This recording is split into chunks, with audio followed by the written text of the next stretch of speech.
The NTSB has recently published its preliminary report on the February 10th, 2025 Learjet 35A crash at Scottsdale Airport, Arizona. While any aircraft accident is tragic, this one raises particularly unsettling questions, not just about what happened in those final moments, but about what went unnoticed in the months leading up to it. How could a jet that seemed perfectly fine on approach suffer such a catastrophic failure the moment it touched down?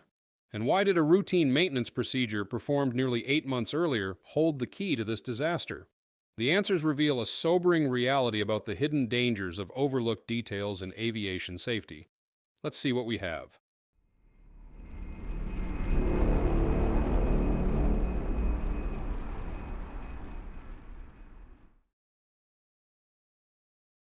The Learjet 35 crashed at Scottsdale Airport after its left main landing gear failed on touchdown. The aircraft, on final approach to runway 21, showed no signs of trouble, and the flight crew made no distress calls. However, video footage later revealed that the left landing gear was already trailing abnormally before touchdown, with the landing light reflecting under the wing, a clear indication of a problem. Despite this, the pilot still received 3 green lights on the control panel, giving the illusion that the gear was fully secured. Upon landing, the left gear collapsed immediately, sending the jet veering left, skidding over a safety area, crossing taxiway Bravo, and striking a windsock before slamming into a parked Gulfstream G200. The impact was severe enough to seriously injure an occupant inside the parked aircraft. The crash proved fatal for the Learjet's captain, while the first officer and 1 passenger suffered serious injuries. Another passenger had minor injuries, but the aircraft remained powered after the collision, with the right engine still running for an extended period, creating an additional hazard. In the immediate aftermath, a right-seated passenger regained consciousness first, quickly assessed the situation, and woke another passenger who had been thrown forward due to the force of the crash. Their survival highlighted the importance of seatbelts, as the restrained passenger was able to act quickly. 10 minutes after the aircraft stopped, the right-seated passenger managed to open the right emergency exit, climb onto the wing, and retrieve 2 small dogs and the second passenger, all while the right engine continued running, making the escape even more dangerous. First responders arrived within 2 minutes, working to control the situation and spraying foam into the right engine, which took another 10 minutes to shut down. Fortunately, a post-crash fire was avoided, but the damage had already been done. The NTSB preliminary report has now confirmed that this tragedy was not random or unavoidable. It was the result of a preventable maintenance failure stemming from a landing gear repair mistake months earlier. Camera footage captured before landing revealed a critical problem. The left main gear was visibly trailing aft, not in its normal locked-down position. More disturbingly, the landing light, normally directed toward the ground, was reflecting underneath the wing, a clear indication that the gear was hanging at an unusual angle. But despite these warning signs, the flight crew had no idea. They made no emergency radio calls, no attempts to troubleshoot in the air. As far as they were concerned, everything was fine. The reason? The captain had received the standard 3 green lights on the landing gear control panel, signaling that all 3 sets of landing gear were down and locked. But that wasn't the reality. The lights only tell part of the story. What they don't show is whether the landing gear is actually secure. When the Learjet finally touched down, the gear couldn't take the impact, collapsing immediately and sending the aircraft into an uncontrollable skid. But to truly understand why this happened, we have to rewind 8 months, back to June 20th, 2024 in McAlester, Oklahoma. That's when this very same Learjet, flown by the same crew, suffered a violent hard landing. The impact was so severe that both left main gear tires blew out, triggering a mandatory hard landing inspection. This wasn't just a routine checkup. This kind of inspection requires mechanics to completely disassemble, examine, and reassemble the landing gear to ensure it's still structurally sound. And that's where everything went wrong. During the reassembly process, the aft trunnion pin, a crucial component that secures the landing gear to the aircraft, was not properly installed. The retaining bolt, which was supposed to pass through the pin and lock it in place, missed its mark entirely. Instead of threading through the pin, the bolt sat in front of it, meaning the gear was never truly secured. For months, it was held in place by little more than friction and time, until that friction gave way during the Scottsdale landing. Adding to the problem was a troubling amount of grease found around the aft trunnion pin. Excess grease wasn't just a minor detail, it was a red flag. It suggested that during maintenance, grease had been applied improperly, possibly masking the fact that the retaining bolt was never properly installed. Even more concerning, another mechanic who serviced the landing gear in December 2024 also noticed the excessive grease but didn't catch the real issue. The aircraft continued flying, with pilots and passengers completely unaware they were operating with a compromised landing gear system. When the Learjet departed for its final flight in February 2025, the failure had already begun. It was just a matter of time. The vibrations, stress, and repeated landings weakened the improperly secured gear until, at last, it gave out completely the moment the aircraft touched the ground in Scottsdale. What should have been a standard landing turned into a fatal catastrophe, all because of a single bolt that was never properly installed.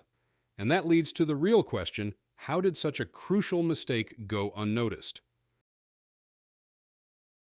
In the aftermath of the Learjet 35 crash at Scottsdale Airport, investigators turned their focus to a critical question. Did the pilots have any warning that the landing gear was compromised? Based on the evidence available, the answer remains unclear.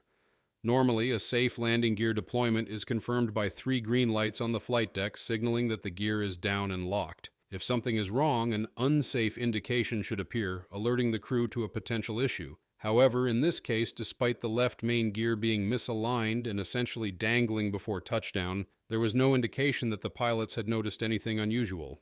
They made no distress calls, no emergency radio transmissions, and followed a standard landing approach. One possible reason for this lack of warning lies in the design of the Learjet's landing gear system. The inboard landing gear doors, which open during extension and then close once the gear is down, are linked to the unsafe warning system. If these doors remain open, an unsafe indication will appear on the flight deck. However, if they close normally, even a faulty landing gear might still give a false sense of security. In this case, investigators noted that the left inboard gear door was not fully closed, which should have triggered an alert. Whether that alert actually appeared or whether the pilots overlooked it is still unknown. But what makes this incident even more alarming is that it wasn't the first time something like this had happened. The NTSB identified at least 3 other cases where Learjet landing gear collapsed due to the exact same maintenance mistake: incorrect assembly of the aft trunnion pin. In each of these cases, the retaining bolt that was supposed to secure the gear was either missing or improperly positioned, leading to catastrophic failure on landing. The Scottsdale crash was just the latest in a pattern of eerily similar incidents. At the crash site, investigators found crucial evidence that confirmed their suspicions. The retaining bolt, striker plate, castellated nut, and cotter pin, all the parts responsible for securing the landing gear, were still intact. But the key detail? The aft trunnion pin was still mounted in the rear spar, meaning the bolt had never properly engaged with it. This proved that the landing gear had been installed incorrectly after the Oklahoma hard landing, setting the aircraft up for disaster. Perhaps the most disturbing part of the investigation was the realization that the Learjet had been flying for months with this fatal flaw. The aircraft completed multiple flights after the botched maintenance job, including its final journey from Florida to Austin and then to Scottsdale. Each takeoff and landing added strain to an already weak connection, until finally the stress became too much, and the landing gear failed completely on impact. With these findings, the investigation made one thing painfully clear. This was not just a tragic accident, it was a preventable failure caused by improper maintenance and overlooked warning signs. The crash of the Learjet 35 in Scottsdale wasn't just an isolated tragedy, it was a stark reminder of how even the smallest maintenance mistake can have devastating consequences. A single improperly installed retaining bolt set off a chain reaction that ultimately led to the collapse of the landing gear, the loss of the captain's life, and serious injuries to others. It's a chilling example of why aircraft maintenance must be meticulous, precise, and double-checked at every step. In aviation, there's no room for error when it comes to safety, because even the tiniest oversight can turn fatal. But what makes this case even more alarming is that it wasn't the first time this exact issue had happened on a Learjet. The fact that at least 3 other Learjets have suffered similar landing gear failures due to the same maintenance mistake raises serious concerns about whether the existing inspection and assembly procedures are truly effective.